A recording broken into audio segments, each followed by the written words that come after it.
ভাষা দিবসের দিনেই চাঞ্চল্যকর জাল নোট উদ্ধারের ঘটনা ঘটে গেল কলকাতার মিলেনিয়াম পার্কে।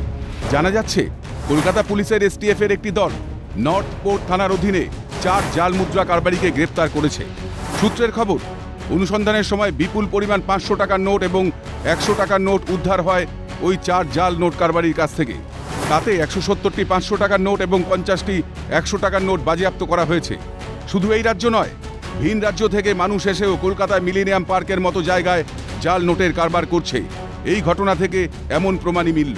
যে 4 জনকে গ্রেপ্তার করা হয়েছে তাদের মধ্যে রয়েছেন মুর্শিদাবাদের এনামুল হক, বয়স 60, নদিয়া জেলার বছর 27-এর কমল মণ্ডল, অন্ধ্রপ্রদেশের 52 বছর বয়সী আমজাদ আলী খান। ধৃত আসামিদের প্রত্যেককেই 22শে ফেব্রুয়ারি হাজির করা হয় কলকাতার সিএমএম ব্যাংশাল আদালতে। এই জাল নোটের কারবার কতদিন ধরে চলছে, এই ঘটনার সঙ্গে আরও কেউ যুক্ত কিনা, ঘটনার উপযুক্ত তদন্ত হলে সবটাই সামনে আসবে মত ওয়াকিবহাল মহলে। কেঁচো খুঁড়তে কেউটে বেরোনোর মতোই এই ঘটনায় আবার কোনো প্রভাবশালীর নাম বেরিয়ে যায় কিনা জানাবে সময়। অভিরূপ আশার রিপোর্ট, ক্যালকাটা নিউজ।